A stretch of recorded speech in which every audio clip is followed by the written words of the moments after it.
I think I have to start by saying the film it's a great film, but it's an incredible achievement technically and artistically, I think. I just want to ask Stephen and then you, Ben, how the story came about in the first place. I believe you were both working on a different project and met, and then developed this one together. But Stephen, maybe for you first, I'm just curious, how long have you wanted to do a one-shot kind of film? I was attached to a one-shot film in 2017. There was a Max Landis script called Higher, which was kind of a wacky science fiction film about a couple set in a warehouse. And the producers were quite skeptical of doing it as a oneer. And eventually I left the project. And then later, I was working with Ben on a project called One Way, which was kind of part of a trilogy Ben has written, kind of set around different forms of transport, which you might want to talk about. And one of the things I wanted to do in the film was make it real time. It wouldn't suit one shot, but the idea of that and taking inspiration from films like Locke was kind of in my mind. And then after I left One Way, we wanted to do a project together. And I started talking to Ben about this idea of doing something in a car, okay? Doing something which is, uses a car mount where somebody's actually driving on the roads, and you can all center it around doing it in one shot. And that was kind of the genesis. You mentioned Locke there, which is, I suppose, a good point of influence from Stephen Knight. But there's historically a lot of great and some not so great one-take films, like back to, I think, like Rope. Before that, I think like Soy Cuba, 1917 more recently. And one that sprung to mind for me watching this was Victoria, the German film in 2015. Did you have any other kind of influences apart from Locke, I suppose, in the kind of doing a oneer? I haven't seen Victoria. Oh, very good. I didn't watch it just so I wouldn't be influenced by it. But the effect of not cutting has a very powerful effect on the audience. So there has to be a reason why you're doing it. And in this case, it's how do you make a film about a guy essentially making phone calls interesting? And I thought reading the script to Locke was, it was a brilliant read, but the film didn't have the same experience. And I think one of the reasons is every time you cut, you can break the audience's concentration. So you have to be very careful on how you shoot something in order to avoid that. I guess in terms of approach, what I had read about Victoria, as in you do it for real, or Russian Ark, that was probably the first one because of digital cameras. You do it for real. I thought that was very important because there's a difference with 1917 where it's clearly fake, but fun. It's still immersive. It's tense, and it shows that an audience can get into that. It doesn't need to be art house. And Birdman as well, obviously, which is in many ways very more similar to 1917 than Victoria. But I felt it could be a real asset if you're doing something that's already very intense, and then you add that on top. It creates a whole meta layer of drama to the story, particularly when you get the sense that an actor is actually driving around and doing this. Absolutely, and you're dead right in saying that there needs to be a reason for it, and the effect it had certainly on me watching it. I'm sure any of our members tuning in who's seen it on our members platform is like it just really does keep the, I suppose, the tension there all the time, I think. Ben, for you, it must be a challenge, like as Stephen mentioned there, like the script for Locke was great, but it might necessarily have worked the same on that. But to write with something like this in mind, it's, I imagine, quite a challenge. And I suppose the idea of, like, you've got the ticking clock, it's his last night before, he goes off. That's really good kind of starting point. But I think Pusher was another influence on this as well. But where did the inspiration for the story come from for you, Ben? Well, Steve and Paul knew that that thriller is my bag. It's my genre of choice. And I'm a big fan of the single location sort of potboiler film. So they were playing to my strengths in that respect. Rear window, rope, panic room, that sort of thing. So through obviously me and Steve go back, and through collaboration, spitball and a process I really enjoy, because obviously, writing can obviously be a very isolating vocation at the best of times. But I really enjoyed and appreciated the experience of this for that reason, for the reason of it being so collaborative. And we were eye to eye on a lot of things. And so that for me, from day one, it stood to the work, stood to the drafts, and between drafts, it was refreshing having that support structure in Paul, Steve, and the rest of the team, and then Mo when he was brought on, and Ger. It was incredibly encouraging and respectful from day one, which I really stood to their work. It was my ballpark. I loved the idea, and it just ticked all the boxes for me. It was a lot of fun. And would that be how you normally work, I suppose, with that kind of back and forth with the director with the concept like that, or are you more like a write the script and then see where it goes? Was this different for you? It was different, and it was for me and Steve. We were working on it intently from concept through to completion. So in that regard, yeah. But for years, like for most of my life, writing screenplays, I'm writing on spec, and without any clear direction of where it's going, or you'd be lucky if someone read it. You don't know. You just don't know. Whereas this, I was very confident, and again, I had the team behind me, and I was working with people like I just got on with, and me and Mo, we go back too, and always wanted to work in a feature together. So all that sort of stuff. You stayed in Sligo while we were shooting it. It was a lot of fun, he says, but he stayed over in Sligo when we were shooting. The process, yeah. No, I was hiding under the bed. Oh yeah. So you didn't do any of the heavy lifting on set then, Ben, but you certainly did on the script stage. So where did the idea, I suppose, of the kind of drug dealer on his one last run for going straight, and I suppose even the character of Budge, who's like I think a really great character. Actually, a lot of the characters and their names are all fantastic as well, but I'll come to that in a little while. Where did those characters come from? A lot of it is drawn from films I love and from scripts I read. A lot of it's inspired from Michael Mann. I had a lot of homework to do on this as well, which was good. And Steve, gave me a lot of films to watch, and we actually watched some films together via Zoom, like Pusher. And yeah, I just got in. I really got into that sort of genre of crime, and I don't know. It's you just sort of play around with names, play around with characters. It was just fun, and Michael Mann was a big inspiration for this and themes he plays around with. And who else? Obviously, Locke was a big one, but yeah, I don't know where it comes from. I think that's totally a fair answer for a writer. Even if I can pop back to you, while Ben was writing, I believe you were off kind of testing the, I suppose, technical potential of like car mounts versus other things. Like most films, and I think Locke, if I'm not mistaken on this as well, use the kind of trailer setup in that they would kind of have the car elevated and the driver wouldn't be driving themselves. And I know that's like a lot of people think it's safer and less risk and stuff, but you do definitely lose some of the realism, I think. I've seen so many films where you're like, they're clearly about 4 foot off the ground here. But what made you to decide to work the way you did with that? Did you explore other possibilities first? Well, the biggest challenge of the film wasn't the one take stuff. It was always going to be the car mount stuff, because basically people don't like to do it. So I shot second unit car mount material with Colin Eastwood on his film Black Medicine, partially just to see what sort of resistance you would get from a local crew, and what sort of objections would be put across, and that was kind of useful.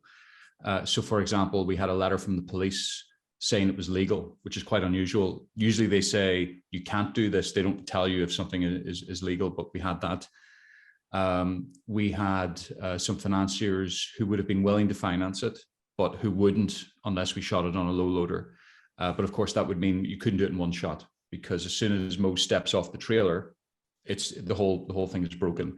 And aside from that, I think the acting is better if somebody's actually driving, because they're not pretending they're driving a car. They're not feeling like a fraud.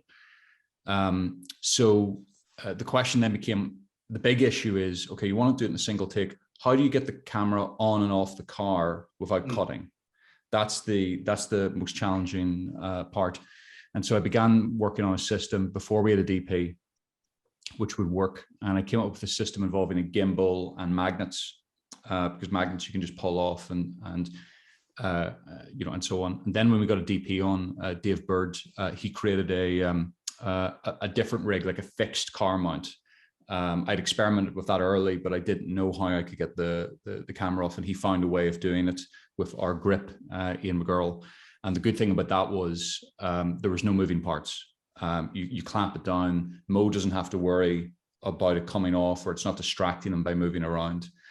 And that was the main challenge, because I can't think of any other film that has a sustained shot where a camera goes onto a car and then comes off the car again. Sometimes they'll be in the back seat or something. That's just handheld, like Victoria does that. So this was something we didn't have a reference point for, and it was the main challenge in addition to making the driving safe. It is incredible, because the first time the camera comes off the car, I remember like just being really taken aback, not taken out of the film, but just like really super impressed, like with the smoothness of it all. You mentioned that some financiers and stuff would have trepidation of it not working on something if it wasn't on a low loader, but you've got great producers there like Paul Kennedy, John Silken, or how did you attract them to the project? Paul Kennedy, very, very integral to the project, because he found the development finance for Ben to work on it during COVID, and that really kicked things off. It's one thing to talk about an idea; it's another to come forward with it. I met Paul at an IFTA event. We had worked together before on a short film called Magpie, where Paul was performing, and we got talking. And as a result of that meeting, we did a short film together with Alwyn Fuere called Reunion, which is a one-shot film actually. And so it was just a lock-off, but it was again a dry run for a long take. And I said to Paul at the very beginning, there's two things that are important in this movie. It's got to be shot in one take. We have to, I don't care if we cut afterwards, but we have to do the film as one take. It has to have, that's how we approach it. And the second thing is he has to be driving the car. The actor has to be driving the car, which immediately also means your casting approaches are narrowed down to someone who's interested in that sort of challenge. And I said, I don't care if it's shot at night, we'll change it to day ride. That's not important. He has to be driving the car, has to be one shot. And all throughout the process, those were fights that had to be protected. Even on set, actually, a few days into rehearsal, at one point, the crew said, look, we don't think it can be done in a shot. We think it's too complicated at one point. And I said, well, look, we're going to try. And if it doesn't, big deal, we'll work out a cut. It's not a big deal. So even as late as that, there were still challenges in approaching it. But were you always confident that it was definitely going to work like this? Or were you like, do you? No, of course not. It's I mean, to give you an example, we had an accident after the shoot that rode off one of the cars. So if that had happened during the shoot, we wouldn't be talking. Now we shot it very safely. That wasn't under the supervision of producers, someone else driving it. But there were all sorts of things that could have happened or came close to wrecking things. In fact, there's mistakes in the film. There is a scene where Mo has a bottle thrown at him at the start. That's a real bottle. We had security on set, and they eventually said, we can't protect you anymore.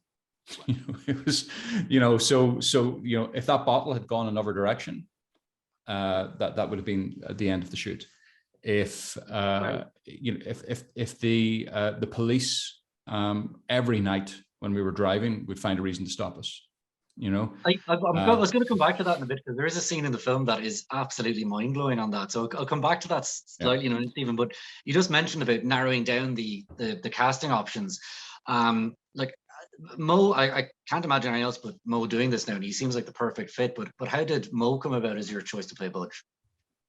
It's an interesting question, because originally when I approached Ben, I'd just seen a play called East Belfast Boy by Fintan Brady, which Ben hasn't seen, but it's an influence on the project because I described it to Ben, and it's about a young DJ and drug dealer going through a kind of midlife crisis a quarter life crisis. And Phil Kieran obviously has done the score for us. So it's one of the recognitions of that. So initially when we were talking about the project, he was a younger character. But I had met Mo. I'd met Mo on a couple of occasions, and Mo was interested in working with me. And I said, "Well, I might have a project for you in a while." And as soon as Ben had finished a draft we were all happy with, I emailed it to Mo. Didn't even tell him what part or anything like this. Just, you should have a read of this. And Mo calls me back the next day and wanted to do it. And we adjusted the script accordingly. And yes, yeah, that was a surprise. One take. So Mo, for you, like, I mean, it's obviously a challenge for an actor, and especially like, you know, acting in something shot as a one take. But as Stephen said, like, the real challenge would be like doing that while driving in a real city in a real car, and the wild, like, you know, urban sprawl around you. Like, I mean, was that what attracted you to it as well as the script, or like, did you know going in that would be the case? It was a dream, Gar. We had a dream team. That's the way I feel about it. It was January. What's the alternative? I'd be twiddling my thumbs back home in lockdown, which essentially was what I was doing. And then you get the go ahead and Stephen says, right, green light, go. And suddenly you get that energy that we all crave for. We're all craving for, be it Ger, Ben. You know how hard it was in the first year of lockdown to try and find some sort of Zoom meeting where you could collaborate with someone or come up with an idea. It was an easy decision to make. I'd been friends with Ben for a couple of years. I've been wanting to work with Stephen for a couple of years, ever since I saw The Survivalist. You know, what I really appreciated was, from the ground up, knowing it would be a challenge, but it's rare these days in film or TV. As actors, we get to serve the script, but we are rarely included from sort of decision making or being around the conversations of these decisions. So Stephen and Paul, you know, welcomed me into that with Ben. I know I joked earlier about Ben being in Sligo, but Ben was there every step of the way. It was me, Stephen, Ben going through the script every day. This time last year, actually, it was great fun, because it was coming down to like the decisions of what car do you want to drive, and then you'd look at the budget and say, right, these are our choices. You know, you pick whatever we got. You get your own car. We rehearsed it together. It sort of felt like, and I said this to Ger, I didn't look at it like a scene or a big scene. Like, it was sort of like theater. It was sort of like that exciting time doing theater in the first week of rehearsals where everything is open, and it really felt collaborative. So that relaxed us into it. And then, you know, the doing of it wasn't as easy as we probably had thought. But that was the rehearsal process. It was a great character. Stephen's direction about Ben's script was quite light at times, and sort of knowing the framing of the camera and how much you could do. Stephen was great at sort of pulling me back and reminding me of the influences of this character as sort of like a commander, and he's inspired by the characters of Michael Mann, and Michael Mann was a constant inspiration to us, you know. And but not Miami Vice. Not Miami Vice, no, but was for me. Absolutely Miami Vice. You know, suddenly you find yourself in Belfast in a lockdown, driving 26 miles a day per take, having your own car, dropping yourself to set. Action at 9 o'clock, anything could happen, but then you're working with these great actors when you get out of the car. I got to meet Ger, who to me is just so open and up for anything, and, you know, becoming buddies with these people. Joanna, Kieran Flynn, all these great actors. It was a dream. We had a dream team. We really did. You know, that's how I felt. It certainly seems that way. And I'll talk to Steve a little bit about the rest of the cast. But Ger, for you, that scene where Mo said he gets out of the car and talks to you, you play a fairly intense character, I think it's fair to say. And like, I've met Mo a few times. There's not a lot of people I could see next to him who I'd say would be very imposing on him, both in stature and acting, I think. But you certainly domineered him a little bit in that scene, I would say. How did you come by the role in the first place, Ger? I would be friendly with Paul Kennedy at Village Films. I had never worked with Stephen or Mo, and I got the script sent over to say, you know, Stephen Fingleton would like to have a chat with you about playing a part in this film. So I was actually in Manchester at the time shooting something else, and we organised the Zoom, and we came on to the Zoom, and Stephen was very clear of who this character was, what he wanted. And we had a quick Zoom, maybe 20, 30 minutes. And he says, okay, I like what you're doing. I'm picking up what you're putting down. Let me go and fix some things. Let me go and do some things. And this was a couple of weeks later, we come back and says, would you like to do the movie? And he didn't tell me at this point it was being done in one shot. He didn't tell me that. But it's certainly the type of film that I would jump at. And obviously to work with Mo as well. And Stephen was a pleasure, you know. So I was excited from day one. When I read it, I was going, yeah, this is up my street. I can bring something to this, you know. Yeah, you certainly did. Because like I think I've seen you in a bump along the way as well. But just that's having where I seen saw you, Mo. Or really? sorry, that's where I saw Gerard, and that's why I asked him, because I think he's brilliant in that. It's a single scene, and he plays this bad dad, and he does it with such relish. I loved it, and I asked Paul, have you seen Bump Along the Way, and have you seen that scene? And he obviously knew Gerard quite well. It's perfect because, like, I mean, just having met you before this talk here, Jerry, you seem like a lovely chap, but you really embody that kind of, I suppose, physical menace, I think, in kind of this role, certainly. And was it fun in those scenes, like where Mo gets out of the car and he's been driving around for quite a while now, and how was that for you? Kind of, what energy were you getting off him? The mad thing is that we're in convoy, so Mo's in that car. As soon as we'll go. Everybody goes. There's nobody hanging about. We're all together. So I'm behind him, maybe, you know, keeping pace, but not in the shot.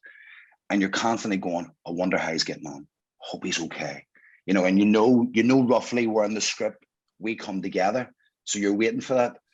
And those scenes when we do come together, I just wanted him to feel, right, I'm here. I'm here. You've been flying the flag for 30 minutes on your own, and bang, we go. We had great fun rehearsing it. Stephen is brilliant in the sense that he was pushing me in a way of going, this is what I want from you, and I know you've got it. So we played with a few things, and we done a few things, but you know, the scenes with myself and Mo were a pleasure because I got to see him, because I knew he was on his own, and the film is hinging on him. And when I got out and he's there, and he sees me and I see him, that is such a catalyst for us to play that scene, you know, as two actors, but also as the two characters, because the two characters know each other in the film. They know of each other. They inhabit that same world. And we had a lot of fun doing it. And Mo is one of the most generous actors you'll meet. You know, he's going, Gerard, we can try this, we can do that, we can. And each night there was a different energy. You're making these little micro adjustments, given the night that he's had in that car. So you're not always getting, over the 6 nights, you weren't always getting the same little nuances. So it was like Mo says, doing a play. Every night's different on stage, but this was like going to battle. Each night we went to battle. We jumped in those cars, we hit the road, and we were battling the elements, the public, the PSNI, everything. And that's what the beauty of what we've captured, you know. Do you remember this, Gerard? I'd be driving by some nights and everything would be going fine, and then I see these flashing lights, and I go, "There's Gerard." And then, you know, I wouldn't say that, but in my mind, I'm like, "That's Gerard just getting pulled over by the cops tonight." And then, you know, he meets me later on, and away we go. That was fun. That was. I think we all. Huh? That's in the camera van got stopped. You got stopped. I got stopped. You know, there was a lot of that, and every night we got it done. So that alone is a great memory, and it was a lot of fun. But yeah, there's something I love about it, and it's great you mentioned that it's like the theater, because it doesn't, as a film, seem like theater. And I hate kind of things that are one location, one take, or like this could have been a play. This absolutely couldn't, because you had that energy of theater, as you say, but it was absolutely cinematic and had to be. And that must have been really interesting. Steve, again, down to Stephen, I could not have imagined the film would have looked the way it did. I couldn't picture it. I couldn't envisage it. But I had trust in Mo and Stephen. They, you know, we came together, and Stephen is a great captain of the ship. He goes, this is going to work. You've got it. We've got it. I've got mine. The crew's got theirs. We're going to do this. So there's a great, Stephen, you know, gives you a sense of this is going to fly, and it did, and it was an absolute pleasure. But it was down to the team. Like, it really, really was. It was it was a pleasure to do, and it's something we're going to be very proud of, you know. Absolutely, you should be. It's like, and Mo, for you, that seemed like we're talking about when, you know, Gerard was saying he has that energy, like, I'm here for you, buddy. Like, how was it for you after driving around on your Todd for a while, and then? But you want to meet another living person in the same age. You want to interact, and Gerard would always, you know, we'd have the fist pump before we get going, and he'd always say, "I'm there for you," and vice versa. And each character, we'd only meet 2 scenes each time. So for Gerard, for Kira, and for Joanna, it'd be 2 scenes. And I'd be in that car for all that time, and anything could go wrong potentially, but Stephen was of the mindset that whatever happens, you keep going. And we all trusted in Stephen because he has a sort of a vision for these characters. And if we get pulled over, we maintain character, we keep going. We all trusted him because we knew that no matter what is on the page, and it's an amazing script, but Stephen elevated it, you know, for all of us from the get-go. And I guess it was a joy then when I could pull over and have a smoke or meet another actor and go, "We're still here, buddy. We're still alive. We're still swinging. We're still doing it." Yeah. That's fantastic. And Stephen, just like we've got to the cast here, but they mentioned John Ribeiro there as well, and you've got a great kind of voice cast as well. How do you go about rounding out the rest of your cast, Stephen? So we haven't mentioned, but Mo's an exec on the film as well, and he we were getting tapes in for Joanna's part, and it was a crappy role in some ways, in that the project was really cool, but she's only on screen for basically about 5 minutes, you know, both ends. And she's got to come to Belfast and go into quarantine, you know, for like 10 days. So you've got somebody who's got like essentially a role of very limited screen time, that if it wasn't a one-shot film, you could get it done very quickly. But because it's one shot, they've got to have a commitment like they're in a play, you know. However, there were loads of really great actresses interested through Mo's agency, and Joanna, I think, sent this knockout tape like 2 days in, and a few weeks later we're still seeing people, and Mo just calls me and says, "Why are we wasting time? You know, we should give it to her. It's just, you know, she's amazing." And that was it. I mean, and we were all like, "Why haven't we said yes immediately?" She was great. In terms of the voice cast, and Kieran Flynn, by the way, was somebody I'd worked with before. He's actually in The Survivalist at the end, and he's a very interesting actor. He's got a very offbeat sort of style. The voice cast was a lot of people I knew, and John Travers I did a short with called Reunion. Paul Kennedy had introduced us. He's a brilliant actor, very, very funny, and so there are lots of really cool Irish actors like Andrew Simpson, Desmond Eastwood, through Lisa Richards. We also had Ellie, who played my daughter in Rosie. We got her to play Cuz, and she delivers such a gorgeous performance on the phone. Yeah. So natural. She's beautiful. She was my eldest daughter in Rosie, so Ellie is one. Who else? We had Paul Kennedy, obviously, as a voice now. He's a brilliant voice. He's actually the he's a voice artist as well. And we had Stephen Ray was the last person to get recorded, because everyone was recorded basically in advance, and the recording was very simple. We did it on the phone. So we put in a call recording app on a hacked Android phone that recorded one side of the call, and I put it down on the CD, and we played it back for the speakers in the car. So it's the real sound, but it's the real sound of a phone call. It's not like a microphone we put on a filter. And I did the voice of Joe for production, but we always wanted to have somebody with a bit of gravitas, and Ben provided kind of the indirect intro to Stephen, who very kindly gave up his time for the project. And we showed him the project first to say, look, we really believe in this. We'd love you to do it, and he agreed. Oh wow!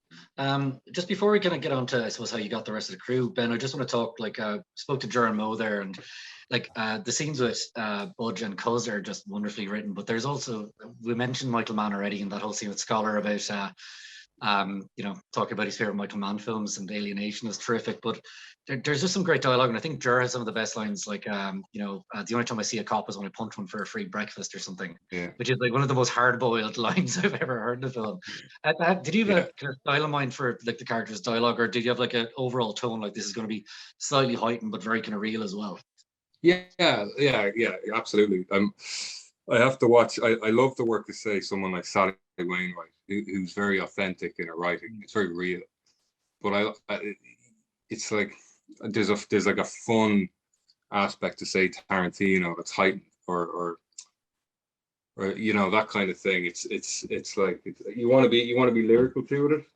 I like film. I love film. We wrote a kind of spin-off short off the back of this as well, where there's more jargon about movies and actors, these characters like that kind of thing, with sort of rapid fire dialogue. And I like watching characters in movies talking about movies.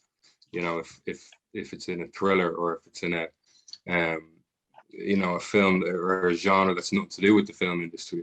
I just find it really funny and insightful to the character.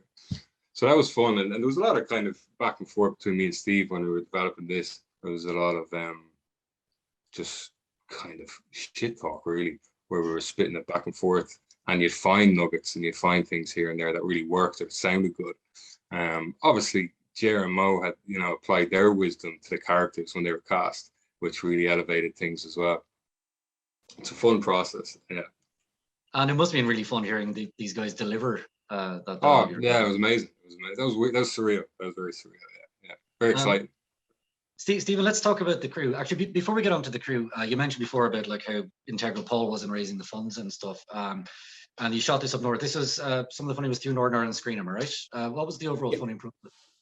So NI Screen provided development finance, and we discussed production finance with them. But because of the car mount, we didn't feel it was appropriate to run it through a public body. And we went all private. And I knew from the beginning that that's one of the reasons the film has a very commercial bent. There's a darker version of this script, but I've already made one miserable film, and I didn't want to do it again. I tried back at the premiere of Survivalist. I was there for the award ceremony and heard two people talking about my movie, and one of the guys says, "I'll tell you what, it's good, but I'm never going to watch that again. It's utterly, it's the most depressing thing I've ever seen. Really, yeah, it's so bad, so depressing." It's just anyone's watching and they haven't seen The Survivalist, trust me, watch it. It's almost the opposite of this in a lot of ways, in that there's a lot of silence and no talking and no music. It's the opposite of this, but it's a terrific film as well. Let's talk about your crew. You mentioned Dave Bird, your DOP. I have to be wrong on this. This wasn't his first feature as DOP, was it? It was, yeah. Genuinely was his first feature. So Dave didn't want to do the one shot. He loved the script, and everybody loved the script. Everybody signed up because of the script. We got the financing because of the script. So basically, it was a joint financing that me and Paul raised ourselves, and a French company called Pulsar Content. They've got a sister called Logical Pictures. So they're worth an approach. If you're an Irish producer, if you've got something that's genre and high concept, particularly horror, they like that, go for them. And anyway, when sorry, you're saying about crew there, apologies. No, you're right. Dave Bird, like his Dave Bird, yeah, sorry. Yeah. Dave didn't want to do it in one shot because he said it's such a good script, you're going to ruin it with a gimmick. And a few financiers thought that as well. We had a financial offer where somebody says, "We like the script, you need to film coverage," and stuff like this. They love the script, actually. And we had a big arguments about the rig. So Mo was on his own during the early stages of rehearsal in Belfast because I was having arguments with Dave. And it even came down to us having like a face-off where I've got my Franken rig on a camera, he's got his rig, and we're doing test drives and stuff like this. And it was a very, very important debate because I thought my rig was better and would allow us to do a lot more movement within the car. His rig was fixed. It would always be fixed on Mo. But we did the tests and his was better. It worked. I just realized from a performance perspective, which the film has to be grounded on, It's all about performance. This will help Mo's performance, knowing that's solid like a rock. And then it was easy. And Dave accepted there's not going to be lights. There were a couple of lights he had to stick in different places. He accepted the mission. And I think Dave liked the idea of his first feature being one shot, because it's very distinctive. Like so many first features are going to be like some £1 million BFI sort of like drama about a teenager or whatever, and nicely shot, whatever. Or at least this is a conversation piece. You know, we're driving around Belfast in lockdown on a car mount doing a one-shot movie. And so we rolled. Incredible. And like you mentioned before, like this rig, like, and I had the magnets on and off, but I suppose the scenes where like Mo gets out of the car, we mentioned, they're just so seamless. It's really, really incredibly well done. Like, did you block those scenes out as well? Yep. Ian McGurl, our grip, first of all, he's great. He agreed to do it. A lot of grips wouldn't have agreed to do the film, and he agreed to do it and made it safe. What he would do, so he designed part of that system with Dave. He played around with mine, and then what they would do is they would practice again and again, putting it on and off, on and off, on and off, until they had the muscle memory. And then in post-production, we did a little bit of stabilization just to make it a bit smoother going in. But that was the key element, because a lot of the film, it's us sitting in a camera van watching a transmission of Mo saying his lines. And then there's these bursts of action where they have to jump out of the van and change things. It really is, like, just the technical side of it's amazing, but the fact that Mo's and like Gerard and everyone involved is able to give such great performances in that. Like, Mo, I'm just gonna have to ask you about the driving around thing. I know you said it's like theater, but like at one point I think your car does like a 180 spin or something like that. And we mentioned earlier, you got stopped by the guards and had to stay in character. I mean, that's incredible stuff. Well, you know, it was the first time I ever got pulled over by the guards. You know, yeah, but like you handled it well. It was like you were used to it. Everybody, you know, when you're given the reins, you know, you're given the keys to the car and you're doing one take move, you gotta try and do it 180 at least once. You know. You know, me and Gerard, there was one point we're down in the docks and I'm in my car and Gerard pulls up in his van and, you know, he puts on the headlights and I put on my headlights and we're both like, Jesus, we're like cowboys here. But besides that, the simple instruction that Stephen gave me was just drive the car, don't crash it, say your lines, don't forget them. And in the doing of it, it's probably more complex what we had to do, but always going back to that was in its simple terms. The driving, I'm just glad I had my license. But going back to Ian and that, sometimes you'd have to wait for the boys to come in because there's one van with 7 or 8 guys and crew in front of you. There's Ger in his van behind you, tailing you. You'd have to keep in focus and wait for the guys to come in if you're pulling into a car park and avoid shadow. Wait for them to pull up, stay looking straight out, see the boys coming out, give them ample time to come up and take the camera off the van. And then it's the dance with Ian McCurgle, Dave Bird, and Ben, the focus puller. They're all amazing. They are amazing. Yeah. You know, they're phenomenal technicians because there's no marks on this movie. Like The Survivalist was a film with extremely experienced focus pullers, but they would have the measuring tape out, very, very little improv a lot of the time. Whereas this, the whole time, there's no marks at all. And Dave's perspective was, if you make a mistake, make it look like it was on purpose. You know, so people would always like, they would roll into the punches if there was an error. There's the same with Mo. There's one part in the film where the playback track messes up, and Mo's frantic. Like, what am I going to do? But it worked for the film because he's frantic at that point in the picture, and that was kind of our philosophy. That was our philosophy the whole time. Driving was fine. It wasn't so much the driving; it was operating those 7 tracks we had. While you know. But for the 180, you know, when I was a teenager, I might have gotten to a spot of trouble with the car once, and I suppose I wanted to adjust that as I got older and do it. Okay, cause any harm, so we got away with it. Tell me about operating those tracks. So you basically had to, like, as you were answering a call on your Bluetooth, you had to set up the disc, was it? Yeah, essentially. Stephen can give you a bit of info here, but yeah, Stephen would make the tracks, put them together. We would allow ample time for my response. There was a time in the January lockdown when I used to drive out of my own car, listen to my own audio, and my best friend would see me down the beach talking to myself. And he saw me 3 times, you know, and on the 4th day he said, me and my wife have seen you 3 times talking to yourself down the beach. How many times have you actually been down here? You know, so yeah, I was operating the CD, and if there was a break in it, you'd press pause, but it would look like you're looking for the next track on the phone. Do you get me? It was yeah, it was complicated. Well, the reason I was wondering, like, are these real calls coming through here, or is it a back and forth happening? It's absolutely seamless.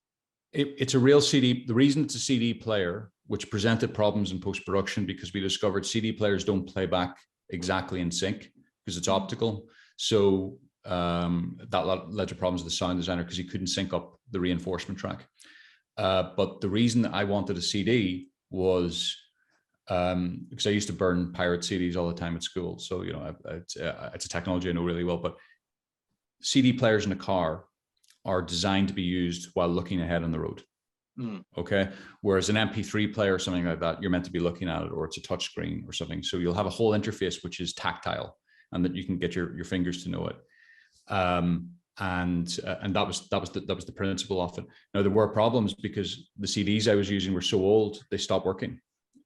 So we would have these frantic moments before we begin shooting where me and Johnny Waite, the sound guy, he's got his CD file going, I've got mine going, because we'd have to make adjustments every night because we were adjusting the dialogue in the film to the road journey. We couldn't change the roads, but we could change, like shift little bits of dialogue around or make adjustments or align things. There is one phone call in the film that's real and it's recorded on set, and that's the call between Mo and Joanna when he's calling to say goodbye, that he's going to sacrifice his life. And so that's Joanna at the next location on the phone. We've recorded both sides of the track, and it's got a very different feel to all the other phone calls in the film, and it kind of punches through. It must be a different energy as well from Mo responding to that after all those, and it must, like, as you said earlier, like a different energy every night when you guys met as well. It must have been similar with that phone call, Mo. Yeah, it's interesting how it can work when you're watching the film, because the character is so controlled that, in a sense, controlling the CD works so that when he meets another character like Troy, there's the element of danger and surprise, and he's shook. So it worked going in and out of them, I hope. And Troy, for you, like, or not Troy, sorry, Ger, for you, like, you were driving around like as well behind him and so forth, but unlike Mo, who was like in the process the whole way there, like, were you trying, like, just going over your lines or just trying to kind of stay in character the whole time? It was strange in the sense that the start-stop performance, again, having done a good amount of theatre, coming on stage, coming off stage, it wasn't alien to me. I was just wanting to make sure that when I come into the film and when those scenes happen, that we hit as we're meant to hit. We hit the tone of the scene. Again, it's just waiting and knowing, hoping that he's okay when he gets to me and we do what we do. And as I said, it all boiled down to the trust between us. And again, we rehearsed the movie. We knew the remit. We knew the tone of these 2 characters and what had to happen. And we got it every night. You know, there was never a bad one where we sort of looked at each other, maybe after and went, we dropped the ball. And that's a real credit to the 2 of us. You know, we flew the flag and we done something great, you know. Absolutely. And like, Stephen, am I right in saying it was 6 takes, 6 nights? Yes. So it's an unusual shoot in the sense that the rehearsal period was the intense part. So we had like 11-hour days, I think 5 11-hour days, where we went through the film roughly in sequence. We couldn't use Joanna until the end of the week because of quarantine. So and we'd rehearse a section, we'd rehearse a transition, then we put a chunk together like 30 minutes. Then we rehearse the next section, then do 60 minutes. And at the end of that rehearsal, we did a dress, and it all came together. We couldn't use the dress because people were wearing masks for COVID and stuff like this, but it worked in principle. And then the shooting itself was interesting because the film takes place around, like, I think 10:30 it begins and finishes soon after midnight. It's taking place at the same time in the real world as it is in the story world. So You could always roughly work out where people should be in the script, you know, based on looking at your watch. So even time in the film is diegetic almost. That's very unusual. I think that's really cool. Yeah, and I like that I could do that as well, in the sense that with horror films, you suggest something like that, somebody will find a reason not to or whatever. But because of lockdown, we did need to shoot in the morning. Like there's nobody out going to pubs, so we could shoot at a kind of more appropriate time, and that helps safety as well, because if we're shooting at 2 or 3 in the morning, Mo's going to get tired, and the chance of an accident increase a lot. And it's a real risk in the film industry is people returning home late at night after a shoot, high risk of accidents, and something that concerns me. So in terms of the shoot's very unusual. You'd have people showing up. I think by towards the end it was like 8:30, and then we'd be finished by 12:10, and people would go home, which is extremely unusual for a film. That's bonkers. It's brilliant. And like I take your point, Charlie, about people like driving late, but you mentioned COVID as well. I mean, it would be a very different film if you shot outside of COVID, I imagine. It would be much more difficult to get rid of a lot of noise even. The COVID provided creative inspiration, and we could do another one and it would be a different film. But one of the benefits was, you know, there were crew that were available, really great crew. The development funding was a COVID fund. You know, it allowed less traffic. If I was doing another one of these, I wouldn't have it all on the road. I would be much more with people instead, like clubs reopening and things like this. You could do something more like Victoria. So it would have been a different film if in terms of if COVID hadn't happened. COVID was an obstacle which showed you the way to something interesting. That's brilliant. And like Ben, for you, like, so it was written with like COVID in mind as a potential way to kind of make this thing you were writing, was it? Yeah, because we incorporated, you know, the masks, that kind of stuff in the back of the van. Yeah, because that's one thing I loved. There's a whole thing with like a load of PPE in the back of the van. I was like, that's fantastic. Yeah, that kind of thing. It didn't interfere with plot, I don't think, at all. Really. It didn't, because it was nice. It was night setting. It was kind of murky sort of setting and world and that kind of stuff. There was no real, on my part anyway, concern with this project. Yeah, there was none. I liked the application of the PCP and all that kind of stuff. But nothing's shoved down your throat or rammed in your face in any regard either. So people don't want to watch a COVID story during COVID. Yeah. No one does. Maybe in 30 years' time, it'll be a nice kind of weird nostalgia thing for people, or horrific nostalgia. Guys, we got some questions coming from people now, guys. So keep your questions coming in. But I just want to ask a few things actually before we get to the questions coming in. Is sound, Stephen? You mentioned about the optical like CDs and all that, but capturing the sound of Mo and then in and out of the car, and like I know cars, especially in the running, aren't the easiest things in the world for sound recorders to like not, you know, pick up or have vibrations from. How did you approach that part? We had a terrific sound recordist called Johnny Waite, who I have to say is the best sound recordist I've worked with. He is very passionate about sound. He's also like a filmmaker himself, so he's kind of like a great collaborator. And what Johnny did was first of all, we auditioned cars for sound. Okay, so couldn't use diesel because diesel's noisier than petrol.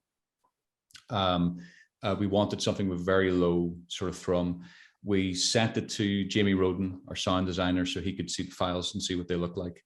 And then what Johnny did was he rigged out the car with some like boom mics, so there were different positions in case there were any problems. And then all the actors had 2 lavalier microphones that were recording constantly. They weren't radios, they had radios attached, but they were recording to the body, and you would take the sound off them later. And there were 2, because one was a backup. One was in case there's rustling or clothing rustle on the other.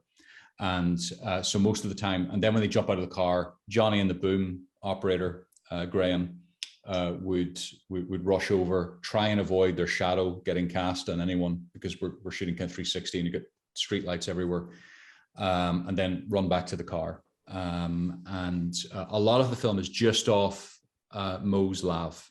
So it's the sound of a phone call coming through, car speakers being recorded on a lav here with Mo. And then the second layer after that was the design element. And Paul Kennedy and Johnny went out and re-recorded the whole film in the car, except with no speaking. So for the M&E track or filling in stuff or for replacing dialogue. And when we did new ADR, like with Stephen Ray, we went back to the car and re-recorded everything in the car with Paul wearing the lav in the same position as Mo to make it all sound seamless. And the idea is that it sounds real when you listen to it. It doesn't sound like we've done like a bunch of design or something. There's one design moment, which is the El Condor Pasa in the car attack, but that's the exception that proves the rule. Actually, just talking about music there again, like Phil Kearney you mentioned, is it his debut score as well, or? Yeah, it's his debut feature. He's done shorts before, but this was his feature, and obviously East Belfast. The soundtrack's incredible, I have to say, and like I couldn't tell if it was playing in the car. I'm guessing with the CDs on, it wasn't at this point, but it feels like it was kind of part of it. At one point it is. There's that bit where he plays the music in the car. That's like, so all the music except El Condor Pasa is Phil's music. All the club music. Every time there's an incidental thing, the answering phone messages, and the original plan was that Phil would just provide me with tracks that he hadn't released, and we'd find appropriate tracks and have them on in the car. But because Mo's talking so much, the music would get cut off constantly. So instead, we moved it to a soundtrack, and and basically it didn't work. And it got to the point where Jamie had done a great soundtrack, and I just said, no, we're not going to have a score at all. I'm just going to do it survival style. It'll just be diegetic. And Phil asked me, what do you want? What do you want? And I said, I want Thief. I want Tangerine Dream. And we started, I want the Keep. And yeah, exactly. And he comes back in a week with a brilliant set of demos, and they're basically the score. And so we just edited those to the soundtrack. So it gets more and more 80s as it goes along, actually. Sorry, that was some diegetic sound in my end there. Apologies. But I love the score because it's got the feel of driving around Belfast at night with the stereo on, even though that's not what's in the film. It's got that kind of like low sort of feel. And the opening theme, which also reprises in the climax, is excellent. And then of course we move to guitar and drums and female vocals for the climax. We just move into that kind of like a bit kind of like Northern Irish punk, which really kind of grounds it. But I love the soundtrack, and it's a really exciting direction for Phil, because where I think Phil excels is when he's not trying to do like a score in the traditional sense. It's where he's doing his own thing. He's because he's carving out his own groove, and it's a very unique sound, I think, particularly for an Irish film. Absolutely, it really struck me. We've got some questions in here from people as well. So we've got Francis Devaney, who says, so that bit with the guards, then Mo, was that just happened in one of the takes with Mo? And was there ever a thought of like, you'd already prepared for this might happen, but I just love the whole like, once you get my driving license, we have your driving license. Mo, like, what was it like for you when you got stopped and just reacting? Were you ready for it, or? Well, I'd already been stopped in every second night I was stopped, and Gerard was stopped, or the white van was pulled over. And Francis, the honest to God answer to that is I wanted to be pulled over, because when you see the flashing lights and Stephen is beside you filming at that certain point in the movie, it couldn't have come at a better time in the film. It just was like a godsend. I mean that. There are loads of things about this movie that is like a godsend. And I think I couldn't believe it wasn't part of it. It's not part of the movie at all. This I got pulled over for real by the PSNI. Stephen is beside me, and we're getting to the third act. We're on the run home, and I think we had only one more night to do it, or maybe it was the second last night. You hear the sirens. Stephen's beside you, and any other person who's probably not as crazy or whatever. Or I wanted to be pulled over, and I knew I could feel my friend Stephen beside me go, yeah, he wants to be pulled over too, because this could make the movie. This could really make the movie. But Stephen was, gentle in his direction, going, stay in character, wind down the window. Because as nice as I was being as Mo, I have all this movie nonsense going through my head when the policeman pulls me over going, what seems to be the problem, officer? All that. But it didn't go for that, thank God, because Stephen was pulling me back. But me, I was like, hey, how's it going? You all right? But it reads well because Budge, I think it shows that point in the movie he can turn on the charm, but it's just really nice to the policeman. And he was gorgeous because it's the one time I turn away from camera and I looked at him and I was like, we're making a movie here. You'd really make our night if you could check the passport and all that. And he did, and he was beautiful. And he gave it back to us. And then Stephen was like, and meanwhile, I'm like, we're making a fucking movie. This is in the movie. And then Stephen goes, and drive. And we're off. And at that moment, we were like, we have to keep this in, It's super, but like sorry. The reason it's in actually is because of Mo's performance. If he'd given a stronger performance in another take, and what happened after that, and where his emotion, the final 15 minutes of his performance after that is my favorite bit in the film. And it's so dramatic, and he's crying and he's getting into it, and then he's zen when he gets out of the car. I think it was the disruption of the police officer. And I've noticed this disruptions would cause Mo to often do something interesting or would surprise himself. And that was extremely useful. But it's in there because of the performance. It's not in there because of the gimmick. It's because what follows from that you really feel. And weirdly, if we didn't have the police intervene at some point, it would be a bit missing in the film, because you see the police lights so often. Without that interaction, you don't tie off that plot thread. No, it's fab. I don't know if it makes the movie, but it certainly just really kind of gives you, even as an audience member for the last 50 minutes, you're like, go on, boy, kind of thing. It's really good energy. I remember he asked me, can I see your certificate of insurance, please? And I'm like, yeah, sure. I'm like, who just carries around that in their pocket? Here you go. There you go. Yeah, it's like, I'll keep looking for that. Yeah, no worries. And it was fun because then you have Ben, because it wasn't like making a movie at times. It was like trying to pull off a heist. I swear to God. Yeah.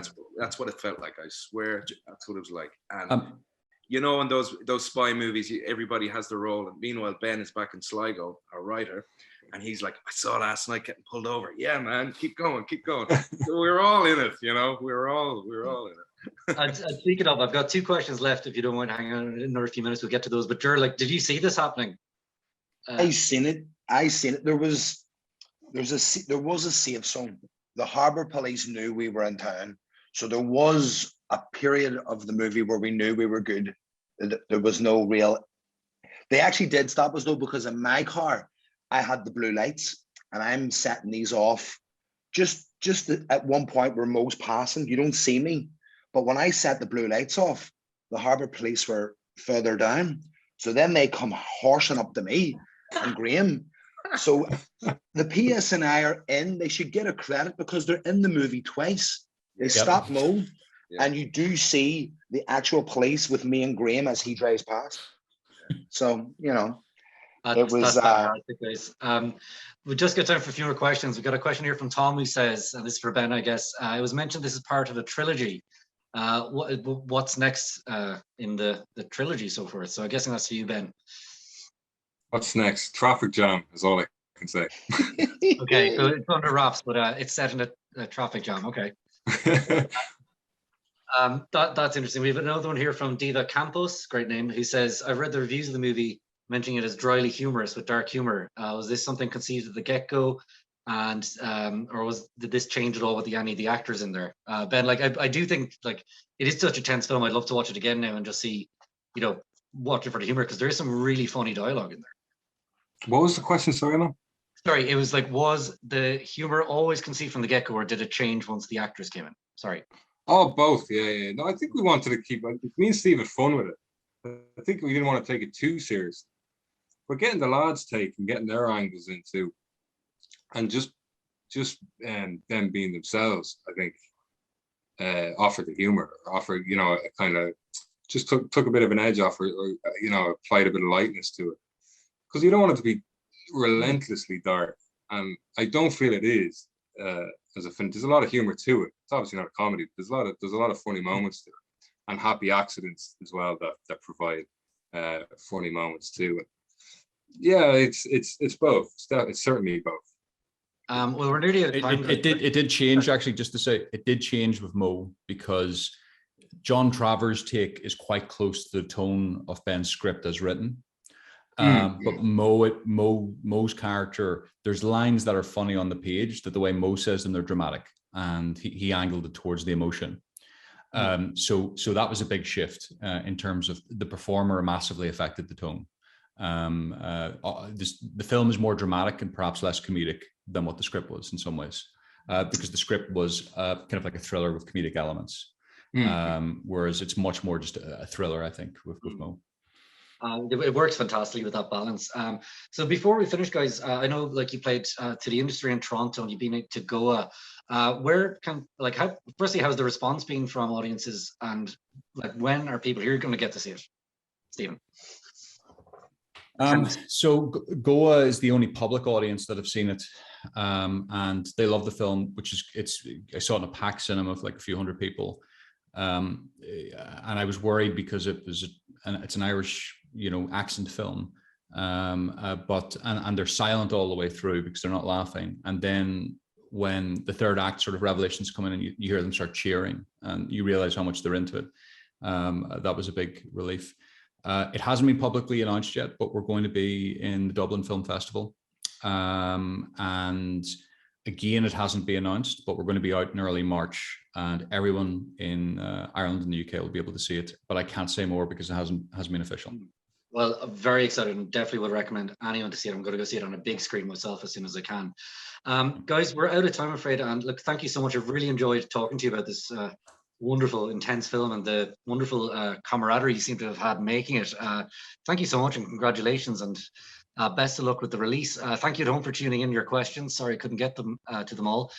Please do join us again tomorrow. We're going to be talking to the team behind the independent horror Bring Out the Fear tomorrow at 3 o'clock. So please do join us for that. And we have, I think, 7 screen discussions next week, more of our submitted films, ranging from everything from Deadly Cuts to My Little Pony: A New Generation and The Great Irish Talent Within. So do keep an eye on IFTA.ie for that. But for now, I just want to say thanks again to the incredible team from Nightride, Stephen Fingleton, Ben Conway, Gerard Jordan, Mo Dunford. It's been an absolute pleasure. Best of luck with everything, guys. Thank you.